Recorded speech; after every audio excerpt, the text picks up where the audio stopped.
Ba-da-ba-ba-ba. Rooster Teeth.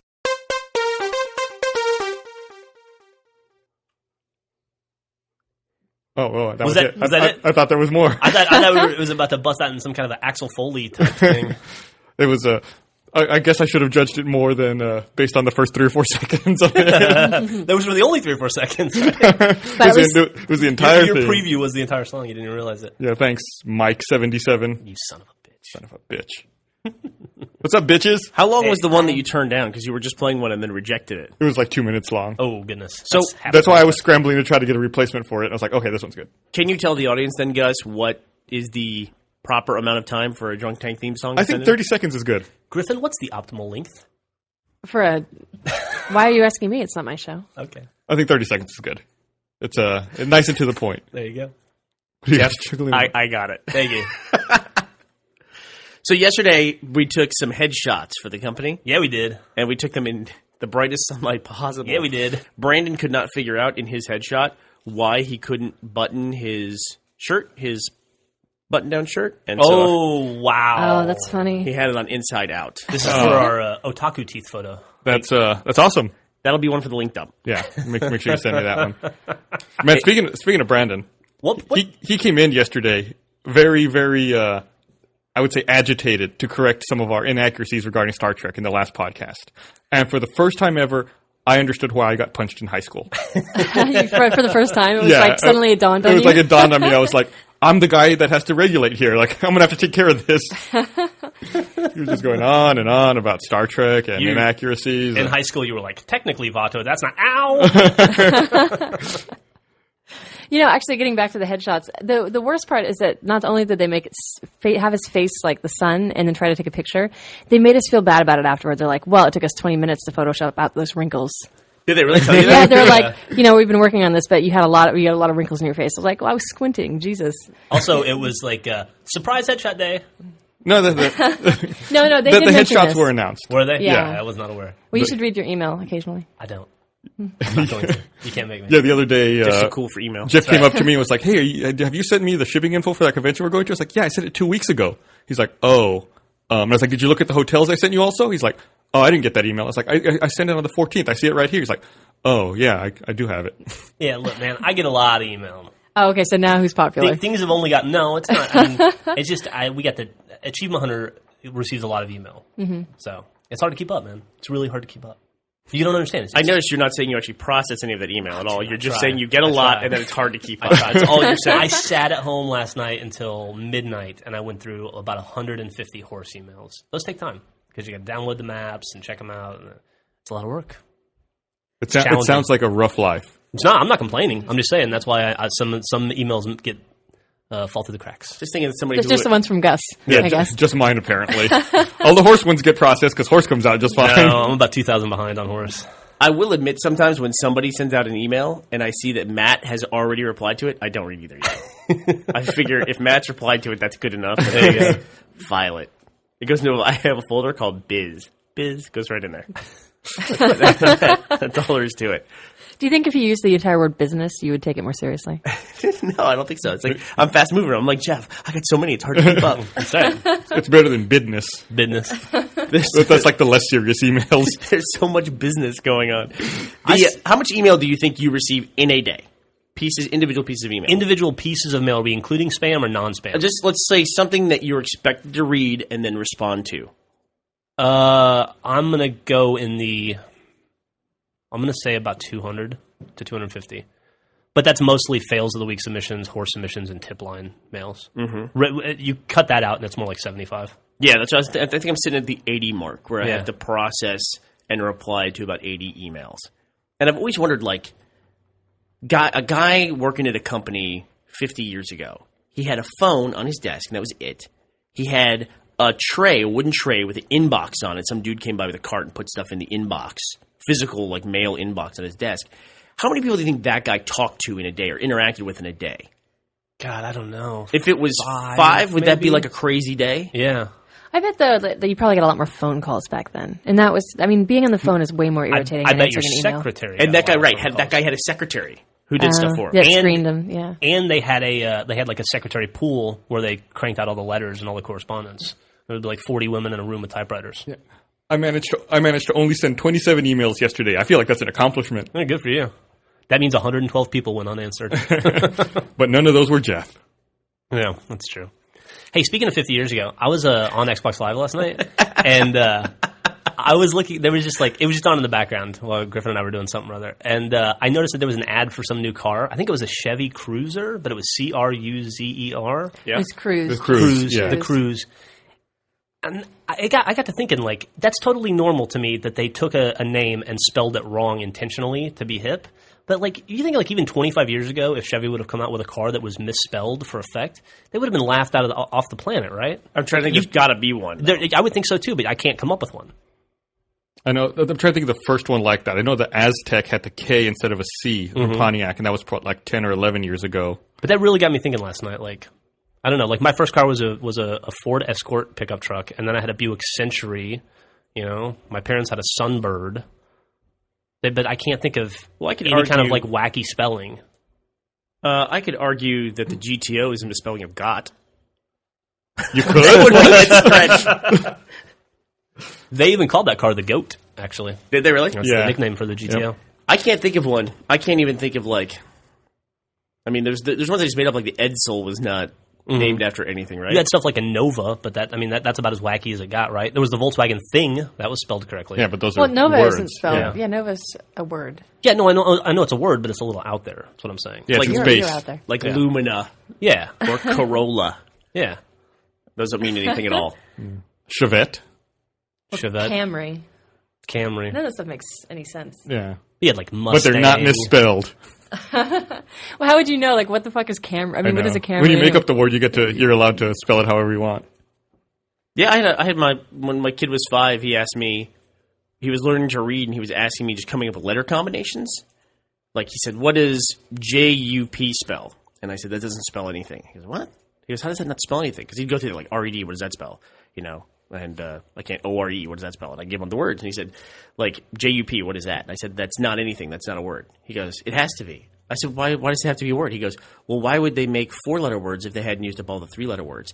I think about that all the time. Yeah. That's a really good question. Why did we move on to 4-letter words if we hadn't used up all the combinations? Absolutely. What a highly inefficient language we have, Gus. Horrible. Well, it just wasn't ever. It started off spoken, and then, letters came later.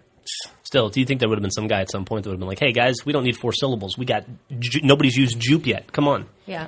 It would be a lot easier on everybody. Better than German, where they just clump words together, and if they need a new word, they just add on more at the end. Yeah, and they end up with those super long compound words. Yeah, they're why do we call this Schadenfreude when we could call it jupe? Or save everybody. Yeah, exactly. Save everybody fucking hand cramps when they're fucking writing out letters in long form. It would be Yupa, actually. There you go. So you're saying that language came from spoken language. So I think originally, right? I don't know anything about it. I'm sure when you're developing language, you're trying to talk to vocalize it. Yeah. And then later, after it's matured, then you start writing it. Mm-hmm. Gus, let's be honest. Nobody in this room is going to develop a language. We're all past that point. The indefinite pronoun you, not you specifically. What is you and Matt were talking about a language that was made up, created by recently created.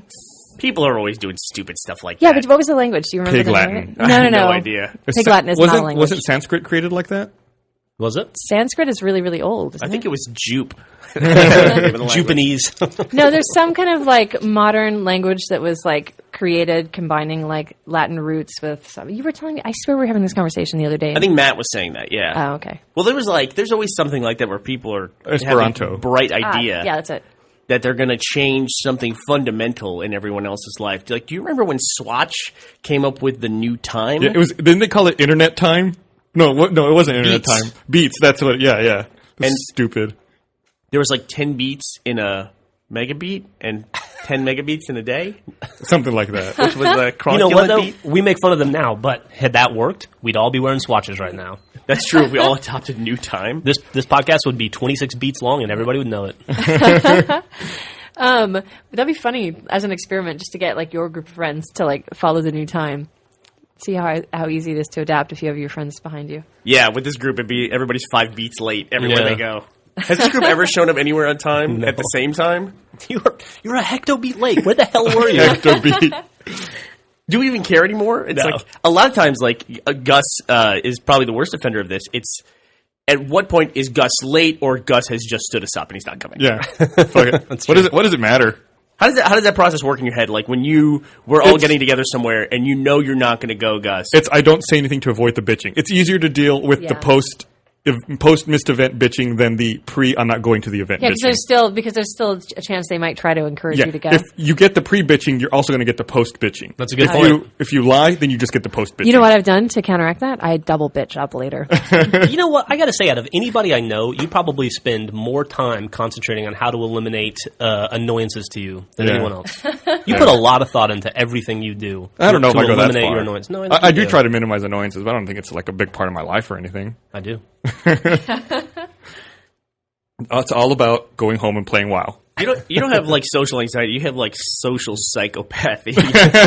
You actively want to destroy social interactions with other people. When Gus and I used to live together, it was the worst because he and I both. Speaking of social anxiety, we both hate to do stuff like answer the door or order the pizza. Yeah, or call or talk on the phone at any point. And so it would be like it would be a fight over who was going to order pizza. And thank God the internet helped that out. Yeah. And then it was a fight who would answer the front door. And sometimes one of us would run into the hallway and just stand there, and the other person would have to go, fuck. Yeah, that's what you do now. Yeah, but you fall for it every time. Yeah. No, because I eventually would like to have my pizza. Yeah, Gus and I would have Jeff be does a that waiting too. game. He'll do it in the store. Like, he will not ask where something is in a store. Like, if we get a Home Depot and we need to find something, he would rather wander around for an hour looking for it rather than ask somebody. Well, with me, I want to make the effort to look for it before I ask. I do something better than that. If Griffin is finally like, I'm going to ask. I'm just going to go ask the guy. I'll go, okay, and then I'll just walk away from her and go to a different aisle and then find her later. Then I find the fucking thing, and then I got to go find Jeff because he's hiding. That's really funny. I do the same thing. Did you just motion for him to turn me down? You sounded a little hot. Sorry. No problem. I asked him to turn down your hotness. You're too hot for the mic. Yeah, no, I do the same thing. A big part of my life that I think I miss out on is that I never sell anything. I buy things a lot, but I don't sell the things on the back end because I don't want to deal with selling to somebody. Like, Craigslist is a nightmare to me. Right. Yeah. Mm-hmm. Like, even putting something out on the curb and saying, hey, I've got this thing available, come get it. I just know that person's going to be a part of my life for far too long. Mm-hmm. I totally understand. That's why, I don't know if you've noticed, but I have a receiver and a laptop under my desk that I've been meaning to put on Craigslist for like a month and a half, but I just can't bring myself to do it because I don't want to deal with the person that's going to buy it. Yep. If anybody wants to buy Gus's receiver or laptop and not make eye contact with them while you're doing it, just email sales@roosterteeth.com. He'll set up a meeting which you won't show up to. Yeah. I'll tell you I'll be there. and then Griffin can bitch about it later. See, it's perfect. Everyone has a role. See, everyone has something to do. It validates everyone's existence. There here. you go. No, but there's a lot of stuff like that. I mean, where I just don't want to deal with the situation. So it's a perfectly normal part of life, and I'm just like, I don't want to like go through that social interaction to deal with it, and so I miss out on it. Returning things is another thing too. I just don't want to go through the trouble of like shipping something back. I buy a lot of stuff from Amazon. Almost everything I buy now, I buy from Amazon because I have that free shipping service, and so the idea, we got my kid. He asked for a chocolate fountain for Christmas. It was the number one thing on his Christmas list. He talked about it for 6 months. Where did he see a chocolate fountain in the first place? He saw it in he saw it, I think, in an iPhone game or an iPad game. Oh, really? Yeah, and it was like in one of those, like, where you run the diner, and one of the items you could buy to decorate was a chocolate fountain. And he's like, that is amazing. I said, those really exist.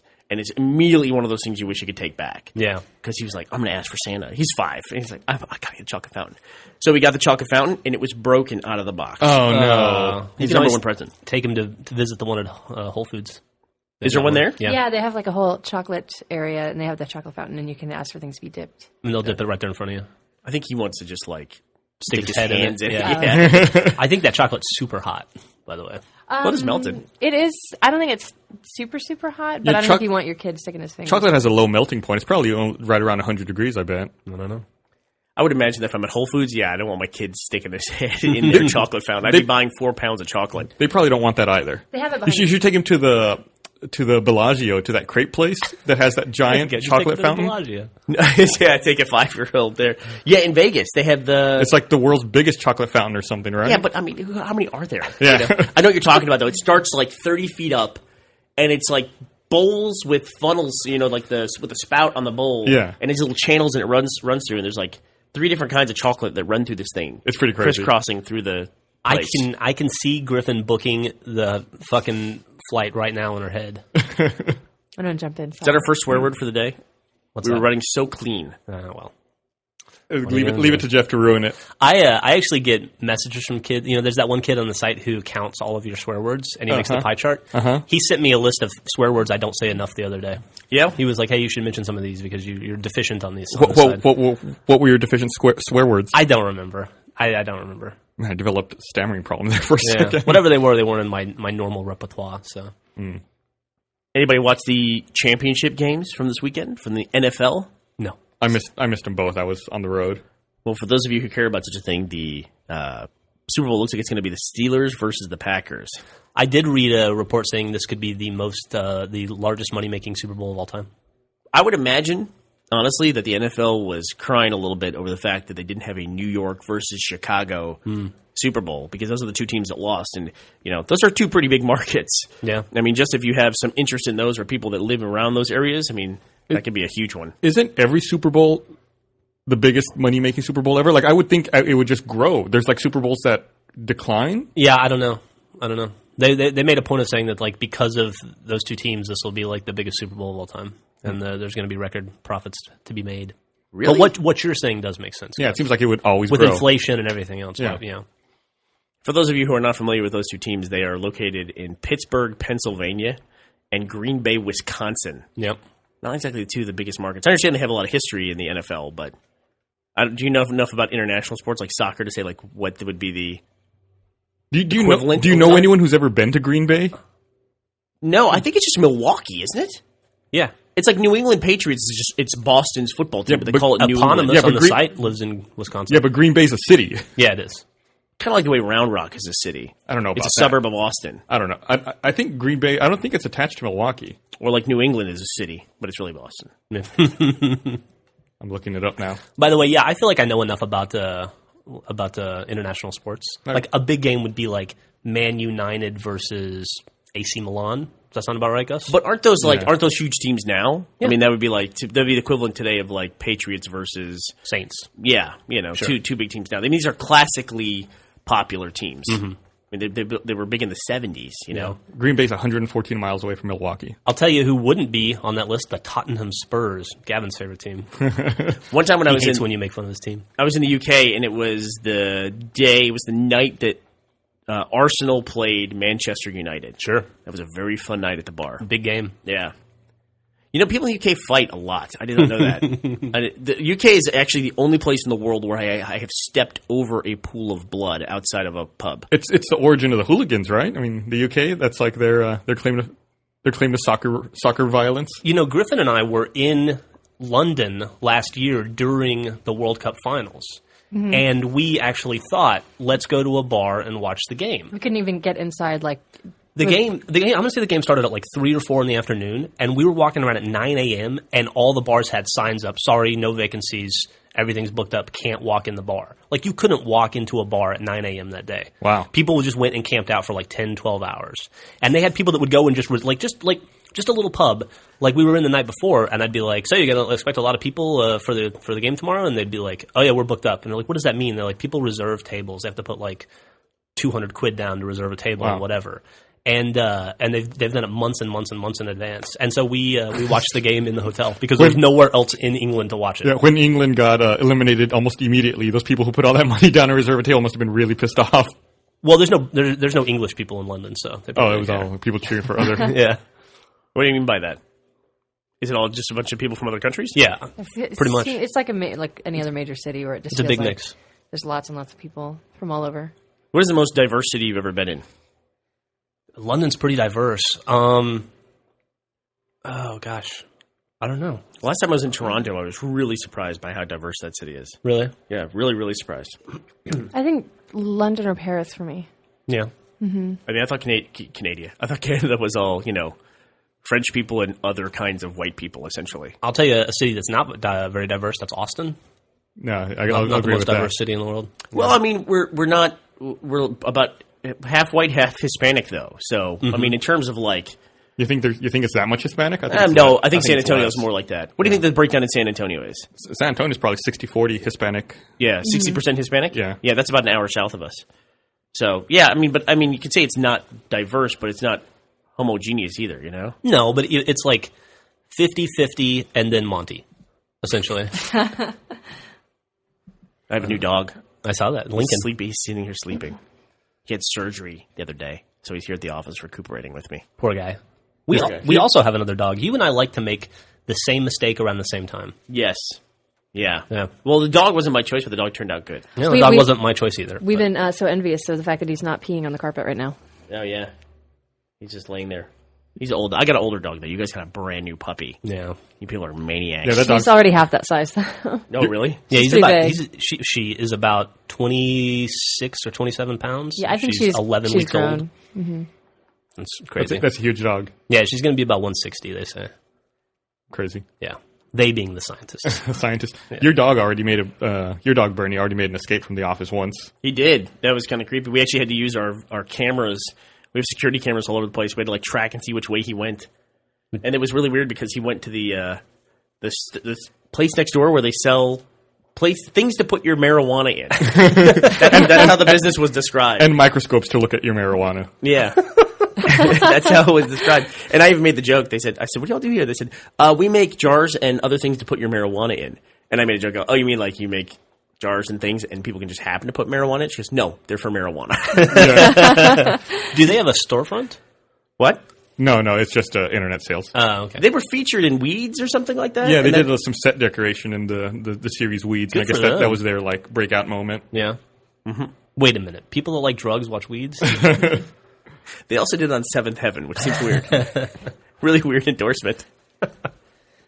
Yeah, so they had him, and they took care of him, and he's a very happy dog and very happy to see other people. Was he wearing a Rasta beret when he came back? No, he was fine. No, he was fine. He could even walk a straight line and everything. He was good.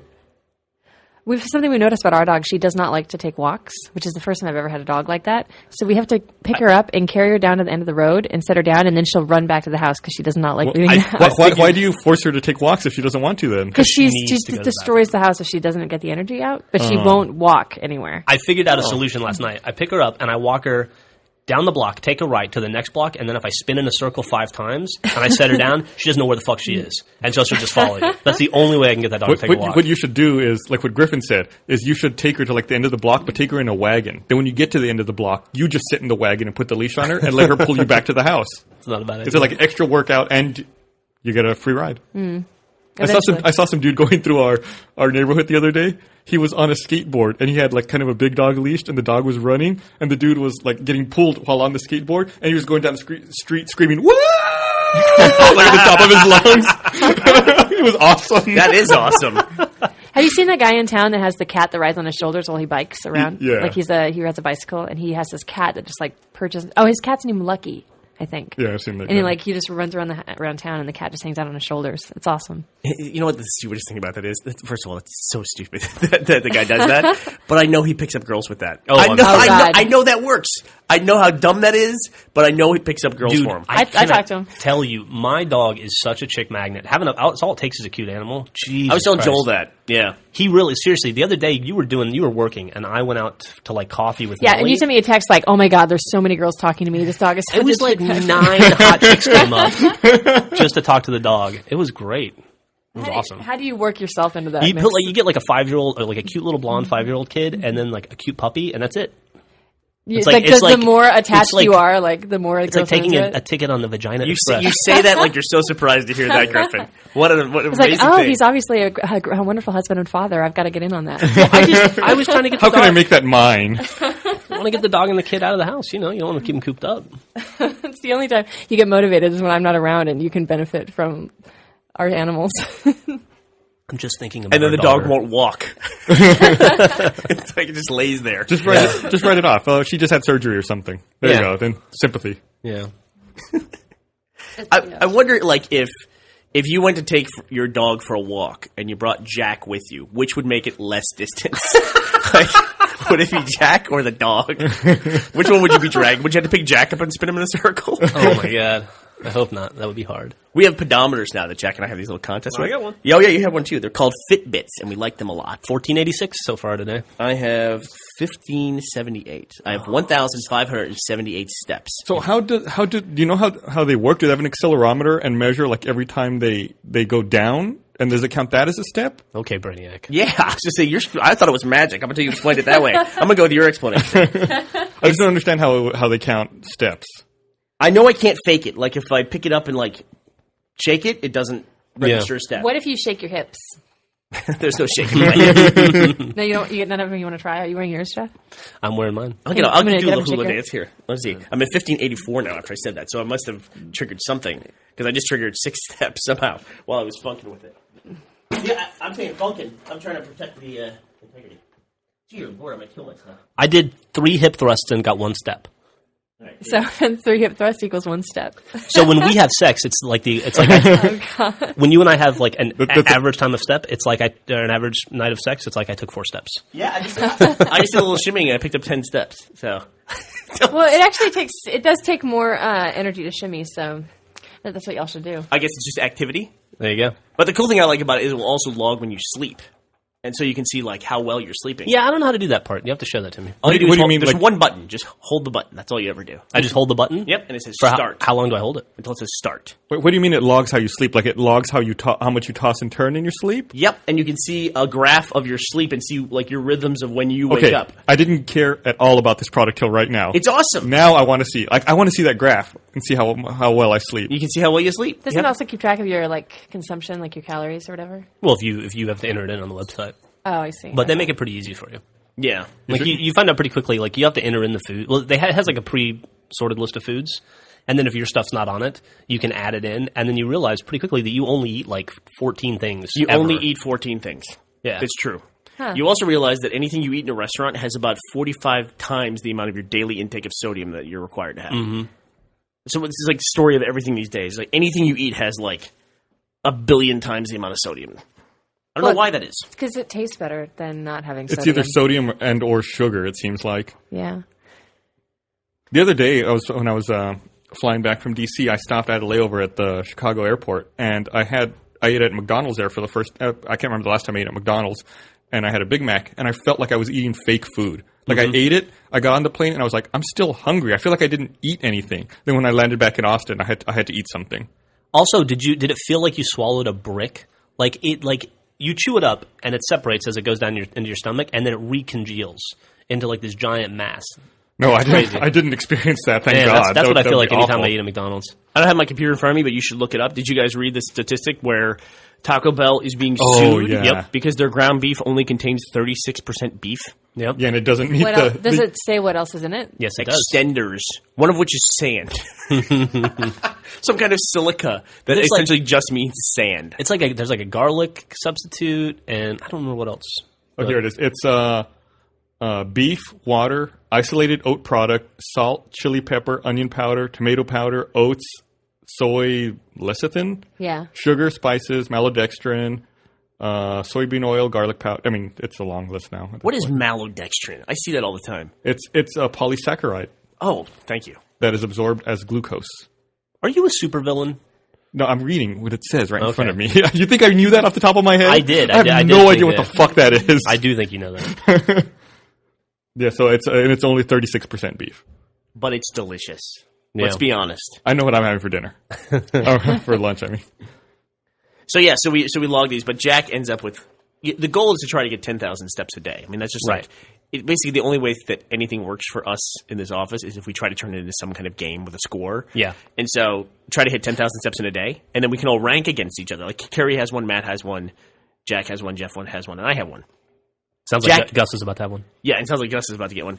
I think Jack gets about an average about 1,900 steps a day. I think if Jack wanted to, he could go 24 hours without taking 100 steps.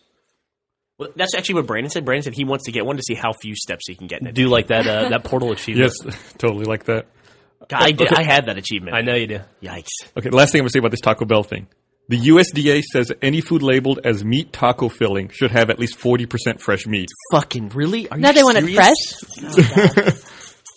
So the Taco Bell, even though it's only... Thank you, Lincoln. So even though Taco Bell has only 36% beef, it's barely missing the USDA guideline to be qualified as a meat taco filling. I wonder how much money it's going to cost them to bump it up that 4%. But think about it, it's another 11% beef on top of what they already have. That's true. Like 4%, yeah. No, roughly. 4%, right? 4%. Well, you said but yeah, 36%. 4% of 36 is 11. 4% of 36. What? No, you said it has to be 40%, and they're at 36%. Okay. That's be 40. That's another 4% of overall total volume. Yeah. I'm talking another 11% of volume of beef. Oh, I see what you're saying. What? You are a supervillain. You should stop that. I love how you keep saying, "Oh, I see what you're saying." That's not true. Is that just to move the 'cause conversation along? it's another 4% of the 36. That's 9. It's 1/9, which is 11%. Okay. Is that true? Yeah, 1/9 is 11%. Really? Because 11 times 9 is 99. I need Tim to do my taxes. 11.111%. You got to do my taxes. They need 11% more beef than what they currently have. So if they had 36 grams out of 100 grams of beef, and they need 40 grams of beef, they need 4 more grams of 36 grams, and that's 11%. Yeah. That's right. Yeah. Holy cow. You guys are boring me. By the way, this is how chicks get into it. See, that's why I have to have a dog to mask the beef counting.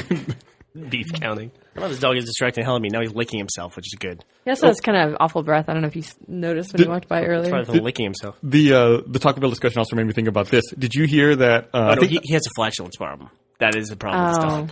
He does have toots, dog toots. Gross. Yeah, it's gross. At Cornell, I guess a group of researchers are working on making a 3D printer that prints food. What? Yeah. Yeah, I guess they have it working in a very rudimentary fashion right now, and they're working on expanding it. It makes turkey, Gus said. Turkey and chocolate. Like right now, No, it's not turkey. It's murky. I don't know what you call that. It's fake turkey. Furky. and you know Best Buy's not going to have the fucking refills for that printer. So do you just take like turkey paste and like plug it in and it just squirts it out in like a fashion, or does it like actually? You said it had like. Okay, when you say it like that, it sounds awesome. I mean, does it take that like already? Does it take the substance that's already there and push it into a form, or does it? Here's how it describes it. It prints domes of turkey on a cutting board. Dome? So Domes. if you get a toner low sign and you're out of cyan, does your turkey come out like blue? Yeah, like if it comes off color. We need more photo magenta in the turkey printer. Yeah, I'm out of turkey magenta. You know, this does remind me of a conversation we had the other day, though. Tomorrow we have showing up here like a glass fridge that's dedicated for just drinks. Oh yeah. Oh yeah. Yeah, well, we're a software production company. That's right, you gotta have one of those. Yeah, you have to have one of those. We got to have someplace for our blue sky sodas, right? Talking Rain. Talking Rain. And so that's showing up tomorrow, and then the discussion came of how are we going to stock this thing, because nobody wants to be the person who goes to Costco to pick up all the stuff. Right. And then what are we going to put in it? And people were upset with me because I categorically refuse to buy bottled water. I think bottled water is one of the stupidest things on the planet. It's a sham. It's a total sham, right? Yeah. Drink your fucking tap water. Here, Gus, we'll use Jeff. Jeff is an everyday, every man, right? I am every man. Okay. What is something that you enjoy drinking? Anything. Bottled water. No. Okay. Jack Daniels. Jack Daniels. Okay. Let me tell you this. Let's say I have a thing that I can install in your house, and it goes in your sink. It'll be next to your sink. Okay. And it'll be a tap that when you use it, it comes out as Jack Daniels, and it's right there, and you never have to go anywhere and get Jack Daniels. And it's better quality Jack Daniels than what you get in the store, and it could be there at your sink whenever you want Jack Daniels. But does it taste as good as Jack Daniels from the bottle? It'd be better quality, yes. But does it taste as good? See, here's his taste is good. Oh, come on. Okay, let me Taste tell is you subjective. Okay. Would you pay for that tap in your house to have a Jack Daniels tap? Let's even bring it down. Let's assume you're not going to kill yourself. $8 a month. What about a Lone Star tap? Like, would you pay somebody $500 to put a Lone Star tap where you never have to fill it up? It automatically has Lone Star in it at all points in time, and the Lone Star comes out at like 8 cents a gallon. Yes, I would. Right. Yes. And people have that in their house now with water, and they still go out and buy water. Well, according to my wife, all the water in Austin tastes like blue algae. Not all the time, but there's seasons in Austin where the algae it gets out of control, and you can taste it in the water. And I couldn't even wash my face with it. They do have algae blooms occasionally in the water in Austin tap water. When I lived when Gus and Jeff were living together, when I first moved in with Jeff, they couldn't taste it or smell it. I couldn't even take a shower. Like, it was so gross. I was just trying to deny it to make you think you were being crazy. Oh, is that right? Yeah, I thought maybe you would think if you were imagining it if I didn't acknowledge See it. what I'm talking about? Supervillain. And then maybe you would go away. And then Gus and Jeff could go back to their blissful lives together. Hiding from the pizza man in the hallway. Hey, remember that crazy girl who tasted algae and everything? She was crazy. It was so weird. So here's what I'm taking away from this conversation. 3 months a year, Griffin doesn't shower. Am I getting that right? Yeah, at least. Okay. Because unless you're showering with shower- Evian, She's still that still puts her 6 months ahead of Matt though. So. I showered way less than I met Jeff. I've definitely picked it up since. She used to shower she used to go jump in the river. Guy couldn't afford a shower curtain or soap. Oregon. Bullshit. No, I really had no Oregon money. hillbilly. I really had no money. She used to brush her teeth with baking So soda. you found soap in the river is what you're talking about? No, I just didn't. I didn't worry about it. Because it's the river. No, I was just, so attracted to her. The river smells worse than BO, right? I mean, She was such a breath of air.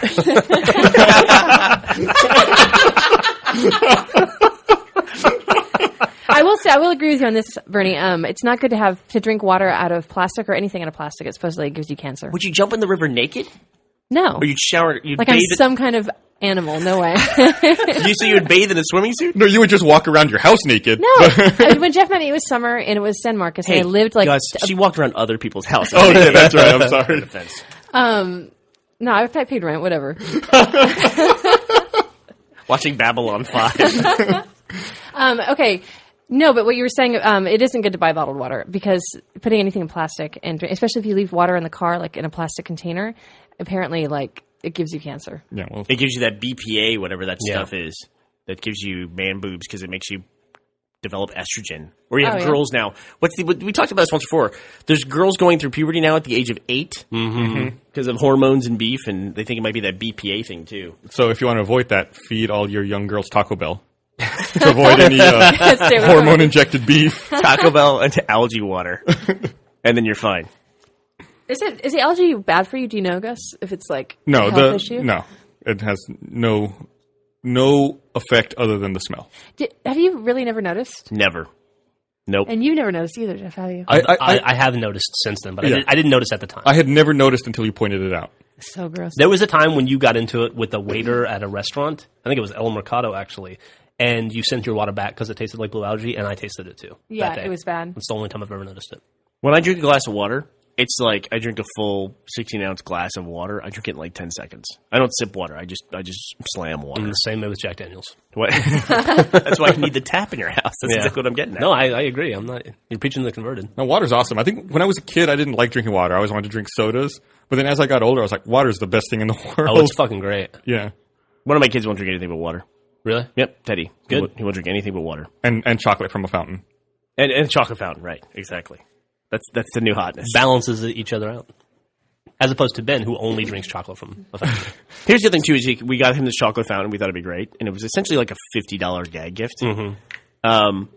He was disappointed for about 30 seconds and then didn't give a fuck. I mean, really, he hasn't talked about it since. It's been sitting in a box in my garage waiting to go back to Amazon. Now it's probably way past the point at which I can return it. Yeah. And it's just, didn't matter.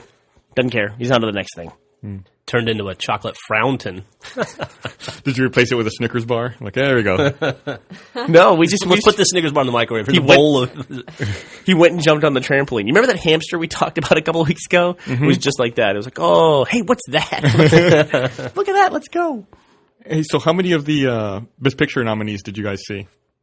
Man, there was a couple that showed up that I didn't know anything about. I saw a couple. I didn't know what The Kids Are All Right was. Is that on there? Yeah. You can get that on iTunes. It's one of the ones I've thought about getting. It's a Mark Ruffalo film, right? I don't know who Mark Ruffalo is. He's that dude. He was in Okay. that You're movie, better than IMDb. the movie with Jim Carrey and Kate Winslet. Yeah, he was in that. He was in that movie too, where like some girl died, or he died, and Yeah, he was in that movie. That was awful. yeah, It was Reese Witherspoon who died, right? yeah. Reese Witherspoon died and haunted. So we him know or whatever. everyone in the movie. We don't remember any of the names of the movies. Yeah. I was just thinking about something. It'd be funny if IMDb had existed. It literally could not have existed before the internet. It'd have been great if it did exist, like in 1990, where you just call an 800 number and you're like, hey, who is that guy in that movie with Angelina Jolie where they're fighting the cyborgs? And the person that operates like, oh, what is that? That's hold on a second. They go to a filing cabinet and pull out the Angelina Jolie file. Yeah, it's like, let me talk to my manager. Hello, this is the manager. That was Cyborg 2, ma'am. And they were like, thank you for calling Pueblo, Colorado. Pueblo, Colorado. Did anyone ever send away for that pamphlet to Pueblo, Colorado? I don't think so. God. That was like Saturday morning cartoons. Yeah. Like all the Time Life mystery novels and all that, or mystery books and all that shit. We're running the risk of dating ourselves here by talking about early 80s cartoons. That's a good point. You know, because it's funny because we always say that with Achievement Hunter, there's always this talk about should we do a retro gaming series, like where we focus on retro games. Right. But the thing about retro gaming is nobody gives a shit about anybody else's what they consider retro games. Right. Yeah. Like the ones you grew up playing, you're excited because you grew up playing them. Nobody else cares. Like we could do a whole series on A Boy and His Blob, and everybody would just complain that it wasn't Battletoads. I don't care about that. Is that a game you liked as a I kid? liked that game. Yeah, I was Boy and okay His with Blob? Not interested. Like if you went and played Ultima, what I played growing up on the Commodore 64, I'd be like, what the hell? This game sucks. it. Well, also, like, how would I find a computer that old to run it? They have emulators now. It's like John Titor. I'd have to be on a search to find this one fucking IBM machine. Some Linux machine that adds in the 0-bit column or something like that. Was that what he was looking for? You can go down to Discount Electronics. I'm sure you could cobble something together with their buckets of spare parts. You want to upset Brandon sometime? Yes, I do. Talk to him about the Power Rangers because he grew up watching the Power Rangers. He actually thinks that's cool. Dude, He really thinks they're cool. I cannot break him of that. when we were doing the shoot with Mega 64 at my house, it was the TSA shoot. I don't think you were there at this moment because you had to go do something. But he and Rocco got into a conversation about when Power Rangers jumped the shark. And they were so fucking serious about it. And they apparently came to it an was agreement. It was when Power Rangers went into space. Apparently that's like That was the that's moment. when that was the moment they jumped the shark. But like Derek, Sean, Gus, and I were just standing there watching them like in disbelief with our jaws out. Like, It's like you lose respect for them. It's like I can't believe these are people I work with. at first you think it's an ironic conversation, and then you feel like it's one of those Family Guy jokes that they carry on too long, and then it becomes funnier the longer they carry it on, and then you realize that they just need to be punched. And that's all there is to it. Brandon looks up stuff on Amazon, and there's like devices he wants to buy, like Power Rangers watches and Yeah, there was a Yeah. watch, right? He showed him all the different wristband colors. And Oh my everything. God, really? Mm-hmm. He's the other day. Like I think he was expecting me to be like, ooh. Like a lot of people say the Red Rangers watch is the best, but I like the Yellow Rangers watch because it tells time in beats. Oh God. Okay, Brandon was showing me this watch he really wants to buy, or like it's a some Japanese line of watches that had like the screen doesn't look anything like a typical watch, and it's a totally different way. It's almost like. Come on in. Hey, here we are. We're talking about we're you. just talking about you. Do you want to tell everyone about those Japanese watches you're really into? Or tell us how cool the Power Rangers are. Brandon Farmahini, everyone. I didn't say the watches were cool. I said they wanted one. Since I want something doesn't mean it's cool. Get a chair.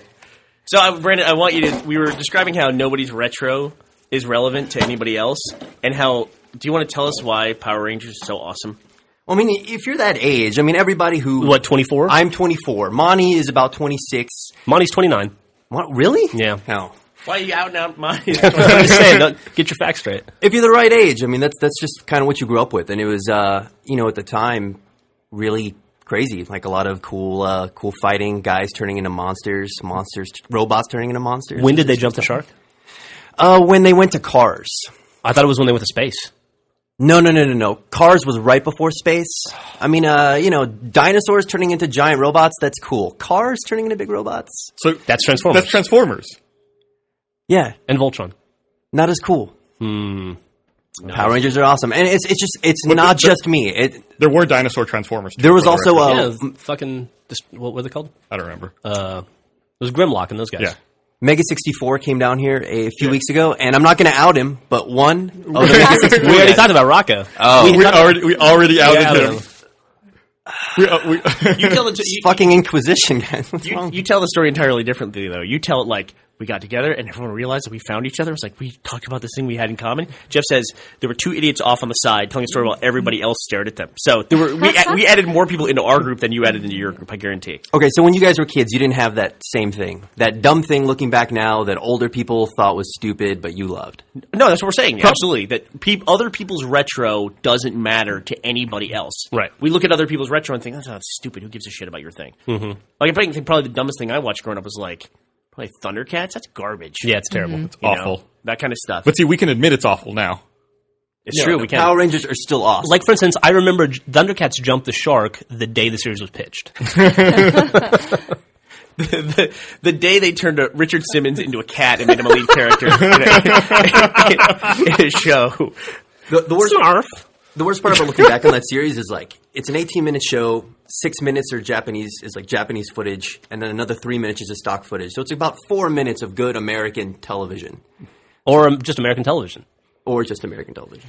Actually, I can out Griffin on something here too because Millie recently dyed her hair. Had a friend dye her hair. Oh yeah, and Larkin from Pajama Achievements. Larkin did it, and who is a professional hairdresser? Is that the proper term? Stylist, Yeah, stylist, she's- cosmetologist, colorist, and. So Griffin was saying that, and I mean, I think it's cute and fun, and I think Griffin felt the need to say why a 5-year-old is getting her hair colored a little bit. It's like a stripe. She has like a pink or green It's stripe. green, yeah. Yeah, green stripe in her hair. And Griffin says when she was younger, she wanted her hair dyed like Chitara from Yeah, the Thundercats. I wanted yellow. I begged my mom, and she was like, "No." And then I begged my mom to let me dye my hair green when I was reading a book, and one of the characters had green hair, and she said no. So I said yes. So this is Griffin's way of she didn't compensating. she didn't even wait for Millie to ask. She was like, "You're getting Chitara hair." I was like, "That just No, sucks." I think Chitara hair would be almost impossible with longer hair, though. Like with short hair, you can do like the polka dots and that kind of thing, like if it's buzzed. But You're not Yeah. shaving on her daughter's head just to give her cheetah hair. no, you'd have to be genetically altered, I think, for it to work. Okay, you're not genetically altering our daughter. Oh, Not for that. Can I get back to the Brandon's watch story? Sure, yeah. absolutely. Okay, so he was showing me these crazy like Japanese watches that you're saying they revolutionized how you tell time, and they're like I a didn't code. say it revolutionized. You said said it was something weird. Go along with it.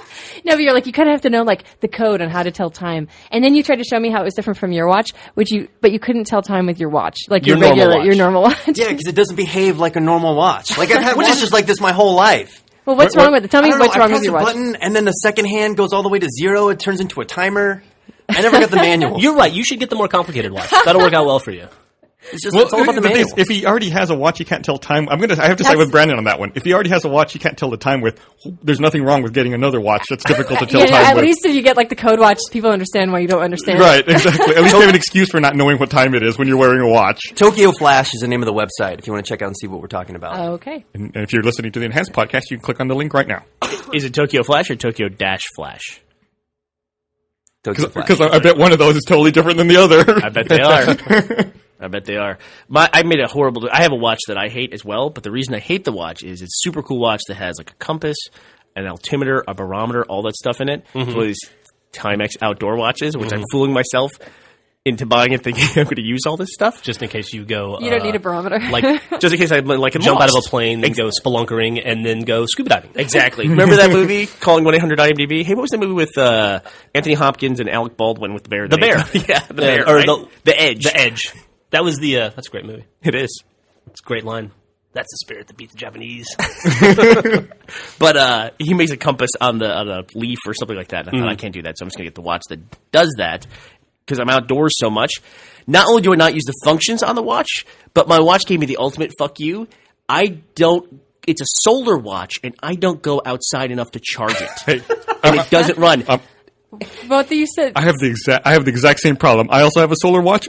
Every now and then I have to leave it on the dashboard of my car while I'm in here at work to charge it. Otherwise, it'll just die. That is so sad. I mean, I don't even have enough lights on in my office to charge it by like fluorescent Why lighting. don't you guys just get USB powered watches? I That would be don't so much know. better for you. I don't know. It was a bit of a wake up call that I don't go in the sun enough to charge a solar watch. When I'm driving, I try to like adjust my sleeve to make sure that the watch is out and it's like positioned in the sun as I'm holding onto the steering wheel. To be fair to you, when you're spelunkering and scuba diving, I think it's you're just not getting spelunking. that much sunlight. That is true. That is true. So When it's I'm- not your fault. Like when I'm in my one man submarine, there's nothing that can be done. Actually, having the dog has got me out a lot more. You know, and one of my kids is starting soccer as well, so that helps. Well, there you go. I'm fascinated by how information spread before the internet. Like when everyone had a Nintendo, everybody's Nintendo, that had the greatest failure rate of any console that I know of. Absolutely. Yeah. Everybody's Nintendo failed at some point. Yes. And nobody complained. And everybody in the world knew to blow on that cartridge. Yeah, Everybody. or shimmy it, or there were no new breakthroughs in how to fix that. Right. Right, but how did everybody know that? Like that if you blow on the contacts, it might work and it might take. Pen pals. That is viral information that's Yeah. spread. Don't you think but you kind of blew in everything back then, like a tape? You take it out of the VCR because it was just fucked up, and you like lift it and blow. I mean, isn't that how, like our solution for everything? That was my At the time? my first experience with rebooting something to try to fix the problem. Also, it's like doesn't work. Reboot. Sometimes you just like sit there and power cycle it over and over. Pray that it works. Yeah. Yeah. But while we're speaking of not spending enough time outside, Brandon and I watched the first game of the championship weekend, and we watched Green Bay beat Chicago. And I thought, I'm not sticking around for the second game. Brandon felt the same way. So Jack was like, well, you have to watch the kick. He was doing everything he could to try to keep us in that bar. Like, well, at least watch me finish my beer. It's like, come on, Jack, fucking drink your beer. Let's go. Watch me finish my beer. And it was riveting. It was. It really was. He's I got this thing now where he has a keychain. Yeah. And he's drinking all 40 beers, and they punch him every time. If they punch the keychain every time he orders one of these beers, and then he's very excited about it. Then when he gets it, he gets a free keychain. Oh yes, yeah, that's the which he already reward, has. Which he already has. Which to start it. I felt really bad when I got there because as soon as Jack got in, the waitress recognized him, and she was like, "Hey, where's your friend Joel?" That is true. Here's the way he told me the story. He said, I think I made the comment that the waitress was cute, which she was. And if my wife was listening to the podcast, I did not say that. I said she was cute, and Jack says, yeah, when I came in, she recognized me. And I go, oh, yeah, really? She goes, yeah, she came right up to me, and she goes, hey, how you doing? Where's your friend? And he goes, so I think she might have a thing for me. I'm like, you really took that away from that conversation? Hey, where's your friend? I mean, I admire the optimism, but let's not go crazy. But then after we were leaving the place, I got a call on my cell phone. It's Monty. And Monty, and I want to preface this by saying Monty's the kind of guy who he would live at the office. In fact, there was a short time where he did live at the office. Yeah. And he was sleeping in one of our spare conference rooms that we have. And that he would totally prefer to do that. He would be at his desk 18 hours a day and then just sleep in a closet and come back and go back to his desk. He loves what he does that much.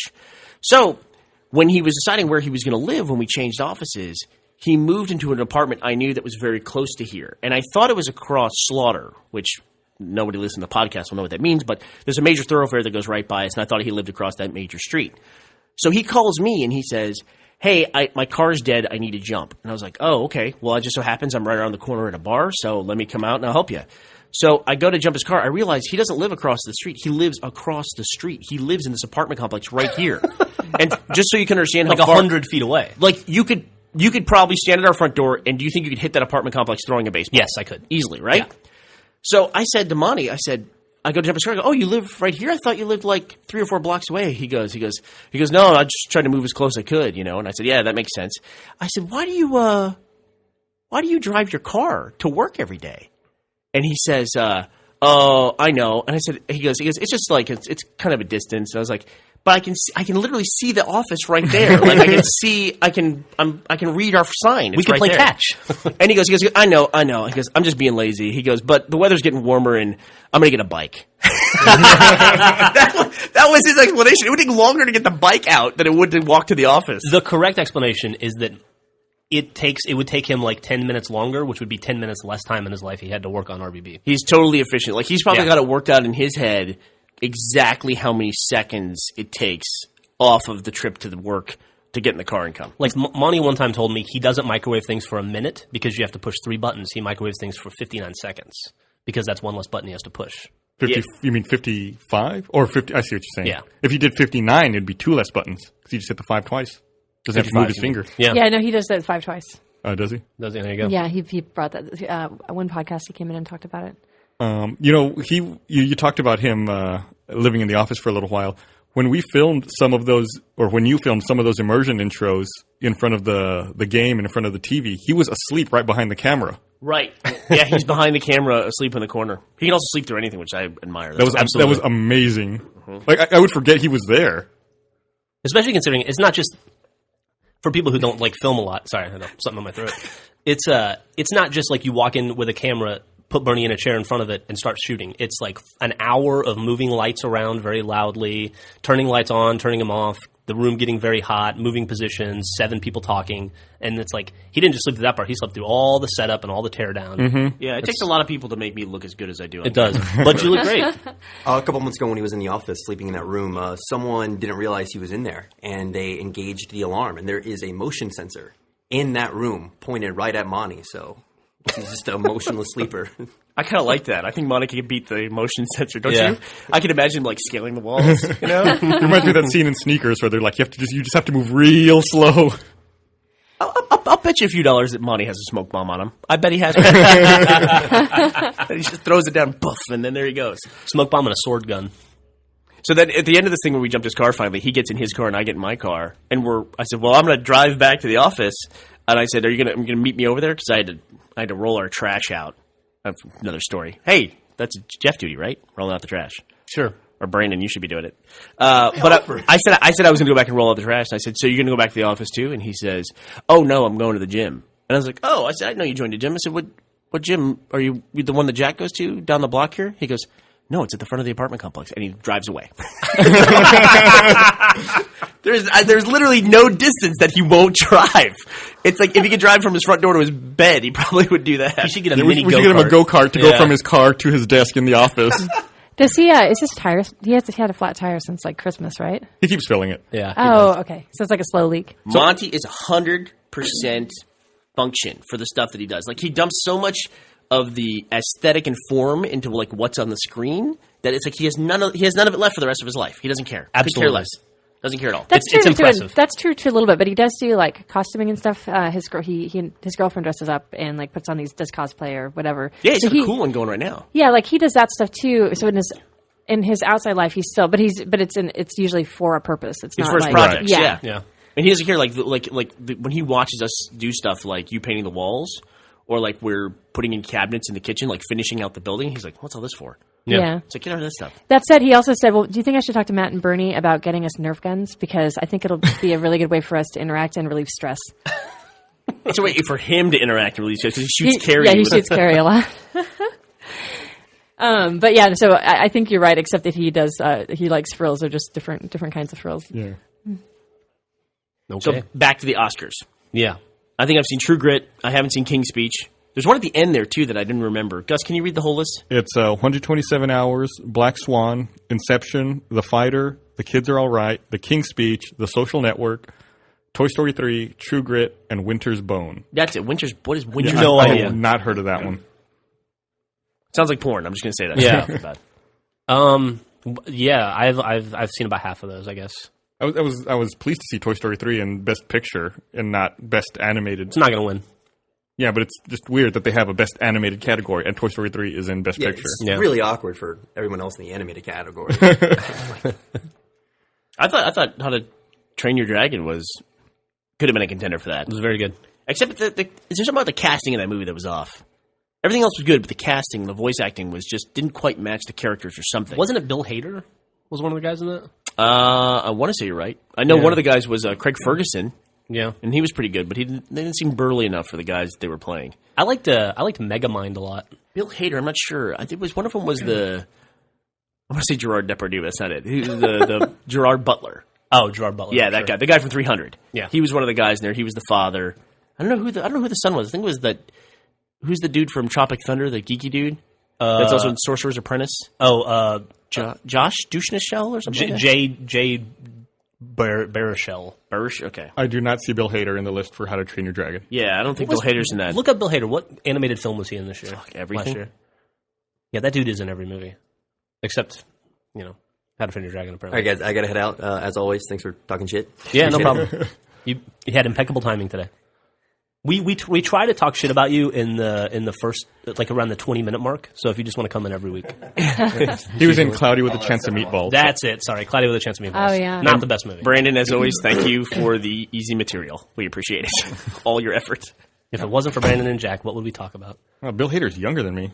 Is he really? Yeah, Jesus. They're way more successful. You know what a big turning point for me was when Playboy centerfolds, because they have their birth date on the centerfold information, which is very important.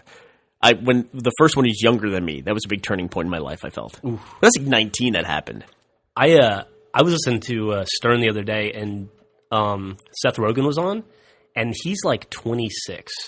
That was hard for me to listen to. That's fucking young. He's young, but man, he's been doing stand-up forever. Yeah. He was doing stand-up at like 14, I think. Yeah, no, he definitely put in the hours to achieve his success, but goddamn. Yeah, he's 28. 28, there you go. About turns 29 in April. Well, he looks 40. Yeah. Did anybody see The Green Hornet? No. No, I heard it was good, though. I heard Jack, it was so good, I too. don't know. But yeah, they do say it's good. Wasn't nominated, but... It I don't think it opened. I think it's for next it's year. next year. Oh, okay. Yeah. I didn't realize that Michel Gondry was the person directing it. It seems like a weird fit. He I makes don't know. bizarre movies. Yeah. Yeah. I would like to note that our drunk tank Best Picture winner is not even a nominee for the Oscars That's true. because it's a documentary. Nominee for best documentary though. I need to Bunch of heathens. get those trophies made. Oh, you haven't done that yet? No, I So- got to get on that. Out of that list and what you've seen, what do you think the movie of the year is? Just based off what you've seen. I haven't seen it, but I think The King's Speech, from everything I'm hearing, has a really good shot. But based on what I've seen, I would say True Grit. I haven't seen a lot of stuff on there. I haven't seen Black Swan. Yeah, I haven't seen a lot of those. I liked The Social Network better than True Grit, I think. But I like them both a lot. Don't you and your wife usually go and see all of the nominees? Like, Yep. It was harder last year when there was 10. So, but we'll try to do it again this year. We have a month to watch essentially 8 movies. That's kind of tough. yeah, But definitely. especially if they're not on video yet. I saw an unofficial poll on CNN.com. I think it was last night where maybe it was the day before. It's gone. I can't find it again. But it was a poll that said, how many Best Picture nominees have you seen? And it was like, 1 through 5, 6 through 10, or none. And 62% of the people who answered that poll said none. Wow. 62% of the people who took that poll on the front page of CNN.com had not seen one of those 10 movies. Which is strange because Toy Story 3 and Inception are in there. Yeah, Right. those are, I mean, historically it's always been like art house films and like heady films. But There were some very mainstream movies in there. yeah, like I remember when Gladiator got nominated, how weird it was that a movie like Gladiator, a blockbuster, had been nominated. But yeah, Inception and Toy Story were huge draws this year. It does seem almost like, I mean, shouldn't you take in consideration the people that actually see it in movies that are actually popular? I mean, Yeah. No. no. Nope. That's because a lot of that's marketing. Well, and I guess like that's its own reward, right? If you do well financially, that's its own reward. I mean, look, you're going to put grown-ups in there, I mean, it's Yeah. not really... It's true. Like I remember one year Jimmy Kimmel did this thing where he interviewed people on the best movie of the year and what was nominated, and like White Girls and AVP like overwhelmingly won based on like audience reaction. Yeah. And by the way, each one of those movies made way more than anything that was nominated. No, that was something else. That was I think it was Chris Rock. that was who did Chris that. Rock. Yeah, who did that? Was it? Yeah. It was for when he was the MC, right? 1 year. Oh, And yeah, I then- think it was actually part of the award ceremony. Yeah. Yeah. And I remember Saw was a big one. Like people were like, "Oh man, that Saw was great." But popularity is its own reward, isn't it? Yeah. Yeah. I mean, it's like, It's a money reward. Yeah, it is. yeah. I guess that's true. And whoever has one wants the other. Whoever has the $300 million movie. I'm sure the Wayans brothers are riding around in their jet skis in the French Caribbean right now, crying their eyes out that they didn't win an Academy Award. Do the Wayans brothers have that much movie? I think they're doing pretty well. They did all those scary movies. Oh yeah. They did White Girls, which made like $100 million. They did that. One of them turned into a baby movie that made like $70 million. Yeah, Little Big Man, Little is that Big what it's Man. called? How much did that make? That did not make. How much did it? Look up Little Big Man. I'm gonna bet it made $60 million. You have to vamp a bit. It takes me a little while to get there. Those scary movies, those were like the number one. Like each one broke the record for number one opening for an R-rated movie. I just saw a poster on the Apple's movie page, which they seem like they're moving away from that. The Apple's trailer page. It used to be the place to go to watch all the trailers, but now I find more recent ones on Yahoo, of all places. Yeah. And like film blogs. But on the Apple page, they had a poster for, I didn't watch the trailer, but they had a poster for Scream 4. And I was pretty surprised to know that there's only been 3 Scream movies. It seems like there's been about 10 of those. Oh, really? things. Yeah. Of the actual Scream movie? Yeah, Scream. Oh. It was actually called Little Man, and it made $58 million. Yeah. How you were much was close. the budget? 64. Oh. They lost some money on that. I bet they didn't. I bet they'll be fine. What'd they make internationally? International, they did another 42. There you go. No, they stink. Yeah. No, you sell your international rights, but still, they make money off that. DVD sales, rentals. They made their money. You hear about Kevin Smith? Yeah, what a douche. You think he's a douche? Yeah. I'll tell you what, man. Wait, he's retiring? Is that what he said? No, I can't. I'm not going to be able to explain this story. It was really exciting to Jack yesterday. I don't know if I'll explain it well. Should we bring Jack in? No, it's okay. Come on, no, that'd be fun. No, No, come on. no. It's essentially Kevin Smith's going around with his new movie Red State, which is his horror film, and he said he was going to change the way that studios buy films. Like he was going to revolutionize the way independent movies are purchased. And he said at Sundance after his showing, he would have an auction, and that he would sell the movie to the highest bidder. So all these executives went and they watched the movie and they went to start the bidding process. And he goes, "Okay, opening bid is me, $20 sold. I now have the rights to my movie."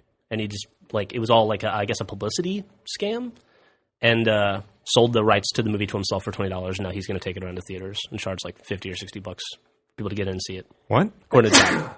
Sounds like cold feet to me. like maybe he thought he wasn't, coming down to this auction of people buying his movie right there on the spot.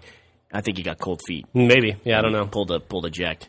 You used to work for him, right? Or like in some capacity? I PA'd on some VSQ stuff. Are you done? And I don't know what's going on with me today. And I worked a lot of jobs with VSQ employees. I see. Okay. And to be fair, I met and talked to Kevin many times. A very, very nice guy. He really was. You have to give him credit, at least in one regard, in that he's made Sundance relevant. I haven't heard any information out of Sundance in probably 5 years. I mean, it comes and goes, and I literally hear nothing about Sundance. I didn't know it was Sundance until Jack told me that story. Yeah. And I'll say another thing about that dude, Kevin Smith. He's a marketing genius and a merchandising genius. That dude has turned his small slice of the film world into millions of dollars in merchandising and done very well with it. I agree with you. I think this is one step too far. I think, from what I've heard, he's taking this movie around. He's doing like a tour with it. Mm-hmm. And it's going to be it sounds like a combination of a screening and a night with Kevin Smith. Mm-hmm. And he's charging $70. Is that what it is? 70? Yeah, I knew it was expensive. I think I said 50, but yeah, 7. That's crazy. If he charges $70 a ticket, I mean, that's I think that crosses the line between excellent marketing and milking your audience. That being said, I think Kevin Smith has a large enough audience to fill seats everywhere he goes. That being said, it'll work. We're totally going to do it. Let's have a screening. Is what I'm getting away from this conversation. Can we charge cover at the door of our theater in PAX? That'd be awesome. But I mean, the dude's a smart dude, Say what you will about his films, and he would just sit inside fucking the Secret Stash, his comic book shop where I used to get my comics from. And he would just hang out for like an hour a day and just talk to anybody that came in that wanted to talk to him. You said he was really nice to his fans, but the people that I worked with who worked with him didn't like him as much as the fans. I'll say that. So, well, I mean, that doesn't sound atypical. That doesn't sound atypical. Yeah, I'm sure that Church's wife and Roadblock like Bernie a hell of a lot more than I do. Like me, you mean? Yeah. I wouldn't be so sure about that. You like me a lot. I'm still trying to get Griffin to leave. Give her some bad-tasting water. So we spend more time together. We should wrap things up before we go too long. Okay. It's been such a lovely time. We had a late start on the podcast today. I got to make sure we get it out on time. I watched you bookmark all the sites we were going to talk about today. You didn't get to any of them. Yeah, but I mean that's a rolling target. I don't ever want to shoehorn that conversation in. There is a topic we should probably talk about because it just happened and it's very relevant, I think, to our audience. Do you mind if I bring it up? Go ahead. Now I have to, right? Yeah. After that, you set it up. So we'll knock it down. I don't know. I think it was Putin, Vladimir Putin, what was he? The premier of Russia, yes, who blamed the bombing of the Moscow airport on Modern Warfare. Did he? Yeah. On the scenes in Modern Warfare, the no Russian scene. Yeah, he said that he thinks that the. Can you look up the quote so I'm not misquoting the foreign leader? Yeah. So Putin's a gamer? That's awesome. That's really cool. He's clearly a Halo fan. He knows individual levels from Modern Warfare 2. I don't think he specifically said that, but I mean, who knows? Somebody probably showed it to him like right after the event and said, "See, look at this." And what I think is interesting about this is my Twitter feed about a week ago was talking about how Sarah Palin caused the shooting in Arizona. Right. And now my Twitter feed is saying how it's ridiculous to think a video game could cause a bombing in an airport. Right. There's a fair amount of hypocrisy. And people don't see, it's like it's surprising to me how quickly people will abandon their baseline fundamental judgments. You know what I mean? Right. Of what they believe about things. Could not agree with you more. I don't see anywhere that Putin or a government official made the direct correlation. I see like terrorism experts talking about it. Really? Because everywhere I read it, it's actually said Putin on it. All right, Putin? I'll keep looking. Putin? I think it's a Putin? Is that level of Call of Duty socially responsible? Maybe. Was what Sarah Palin did socially responsible? Maybe. But to draw the line that somebody saw her infographic and decided I'm going to assassinate this person, it's pretty big see a stretch. target on a webpage, right? If an image on a webpage can cause people to murder, then what you're saying then 4chan is the game. most dangerous place on the planet. Yeah, you're saying that violent movies and violent video games can cause people to violence. Right. I don't believe that, so I don't believe an image on a website could cause somebody to shoot somebody. Absolutely. You can point a gun at somebody and pull the trigger. That's all on you. There was a big thing in the early 90s, at least big in my community, where there was this dude who in Florida went into a tower, in much like the UT Tower, at a college campus and started shooting people, and he had a Sick of It All shirt. Sick of It All is a popular hardcore band. And Define popular. Well, popular within the genre. Okay. You know They came under so much fire, and we were all like, "Don't be ridiculous! Music can't cause people to commit suicide or to commit murder." And but I bet all those same people. I don't know. And when I was in the 5th grade, there was a girl that was in the 8th grade that was murdered by her boyfriend, who was in high school. He was a freshman in high school, and when the police finally caught him, because his friends ended up because his friends knew and had been there when it happened and didn't really try to cover for him. They said that all he would do is talk about Silence of the Lambs.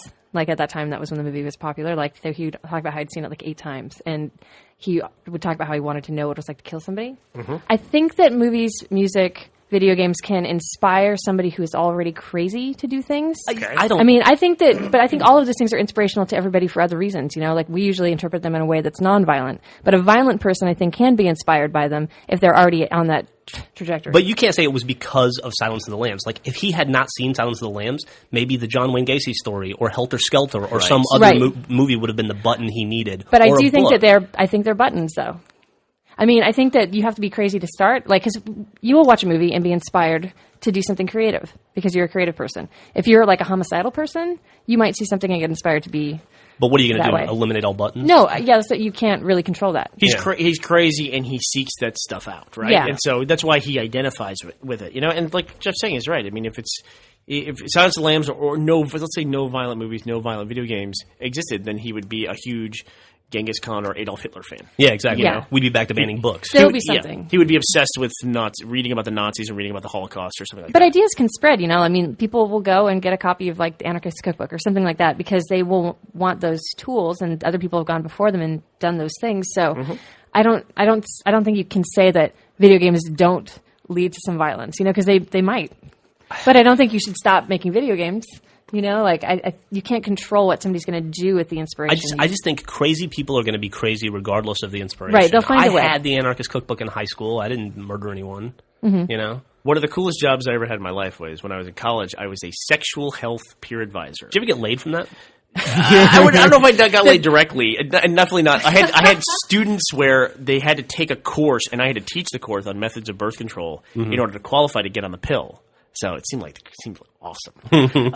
But more so the other people, I mean, you just spend more time with the other peer advisors and things like that. And then I became I don't know how to put it. It's called an orientation advisor where we'd advise incoming freshmen, which sounds super creepy, but I was a junior in college at the time.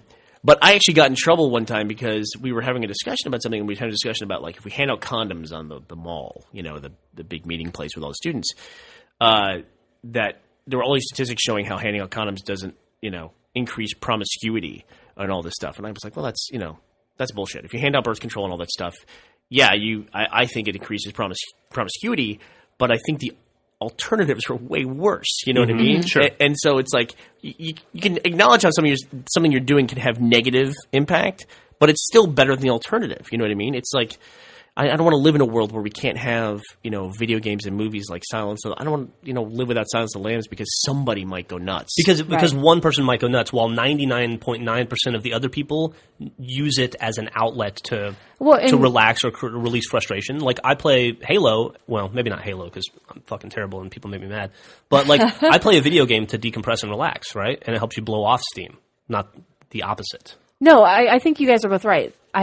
The crazy people will be crazy regardless. Yeah. But I do think they can get inspired by movies and videos just as like anyone else can. Sure. Just in a different way. Sure. Yeah.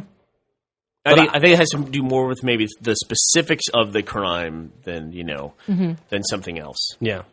I mean, I was thinking at the time when the Sarah Palin thing was going on, when people were tweeting that, oh, look what she did, all this stuff, I was remembering back to Doom and Columbine because there was, for those of you who aren't aware, there was a big shooting in, was it Columbine, Colorado? Mm-hmm. And there was a big shooting there where the kids had been playing Doom all the time.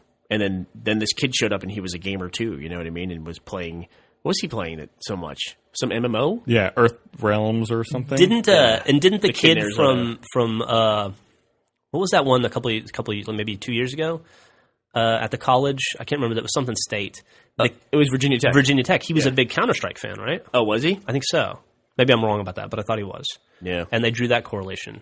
Well, I think if you're somebody who's interested in guns, you're going to want to play games that have guns in it. I would think. That's why it's definitely why you seek things out, for sure. So that's my take on that. Gus, thank you for letting us talk about that. No, that's fine. I'm sorry, I couldn't find info to back you up on the quote. I see Russian press talking about it, but I don't see any specific quote from them. I stand behind my misquote. There was after all that fallout, I sent you a picture of this, Bernie. I don't know if you got it. It was like Bloomberg Business Week magazine had a cover story about the history of the Glock gun and how it became, quote unquote, America's favorite killing machine or something like that. A Glock is what isn't that cholesterol? Honestly, yeah, good Big Mac. A Glock is what we use in the zombie headshot video. Yes, and did you hear that after the Glock is also the gun that the kid, what's his name, Loeffner? Yeah. Used in Arizona to shoot that congressperson. And after that happened, that sales of Glocks in Arizona quadrupled. Is that right? That was in that magazine. I read that. That is that's crazy. It is a little crazy. Yeah. I mean, sometimes you can look at metrics and the way that trends move, and it can be a little frightening, I mean, in that sense, when you talk about politicians saying things, it's just the ability to move people in a big mass that can... If you point people in one direction, they don't stop until they hit something sometimes, It's very powerful. Yeah. Okay. Very serious way to end the podcast. Like a flash mob. Let's all go and reflect. Yeah, let's all have a silent, reflective lunch. All right. What are we going to eat? Oh, man, there's this trailer I really want to try, and I don't know if today's the day, but it's called Biscuits and Groovy. Where is that? It's over. It's up on North It's pretty, Loop. It's a it's long pretty way. north. Yeah. It's like 51st and in Duval. It sounds awesome. Biscuits and Groovy. Why do trailer food places love puns so much? It's like it's trailer food and like hair salons, right? There's a taco truck around the corner from our office, Bernie. I don't know if we've told you about it yet. It's next to that like Red Shed Tavern. They park out over there. It's really good. Oh god, it has we ate there the other day. the worst Photoshop job on the side though. It's terrible. Yeah, their menu could use some work. You can see like where somebody had like accidentally used an eraser tool and just didn't notice that they cut a big part out of the image. Oh, really? It's a big white splotch? Yeah. That's awesome. Or like the food will just fade out into nothing. It's pretty awesome. Do you hear that Mila Kunis broke up with Macaulay Culkin? And he's already dating some super new hot chick. Is he? Is he Yeah. really? Wow. How does that rate, like, in terms of, like, super hot chick dating mediocre guy? Like, where does that relationship fall? Let's play a game. You name one and I'll name one. Couples. Super hot chick dating Mediocre guy. Okay, I can do that easy. I'll start with Mila Kunis. Eddie Furlong and that chick Jolene Jolene Blaylock. Blaylock. That's awesome. Yeah. I'm going to go with Christina Hendricks and the dude who played the Snosberries guy in Super Troopers. Oh yeah, he was in Devil. Really? Yeah, they're married, dude. Wow. Oh god. Well, Angelina Jolie with the husband from Hackers or whatever, right? Yeah, but She he did- was Sick Boy from... Fucking what's her face from American Pie? The naked chick in American Pie. Shannon Elizabeth? Shannon Oh, Elizabeth that's a good and one. her old ass fat husband. I'm going to go with Megan Fox and Brian Austin Green. How about the chick that's dead? Brittany Murphy. Brittany Murphy and Simon Monjack. Yeah, that guy was crazy. The chick that's dead. And he's dead too now, right? Yeah, He's, he's dead. he's worse than me. He was No, worse no, than he's mediocre. dead? Yeah, he died. I think they both died He around the same died. time. No, he died like A year after? about a year after. Was How that did whole he year? die? Mysterious circumstances, I think. No, wasn't it suicide? Suicide was it? I thought it was an OD. Some kind of OD or Edward Furlong and Jolene Blaylock might be one of the best ones. She was the chick on Star Trek. She played Why T'Pol. isn't Jolene Blaylock more famous? I have no. She's like a young, super hot Angelina Jolie, She is right? like there was an episode of that Star Trek where they had to like take their clothes off and like I don't get wanna talk about clean. You know what I'm talking about? they had an antimicrobial gel they had to smear on their bodies. Jesus. He didn't commit suicide. His cause of death was acute pneumonia and severe anemia. Okay, there you go. He died the same way in the same house as his wife. Yeah, there you go. Uh-oh, Okay, wait, what mysterious. causes those things? Black Yeah. mold. Yeah, they The green algae. fucking blue algae. algae in the water. Yeah. Kate Blanchett and her husband. I don't even know who her husband I don't is. remember his name, but he's like some bald guy, old bald guy. Okay, for real. I'm This is, gonna, like, I'm gonna be thinking about this all day now. Who this, else? this is like our third attempt at a stop. Oh, So he's Matthew Broderick and his husband. Feel free to continue playing the game on your own. Howard Stern and fucking Betho. Oh, that's a good one. Yeah. Yeah, but that's kind of like Trophy Wife. Yeah, there you go. Okay, thanks for listening. All right, bye.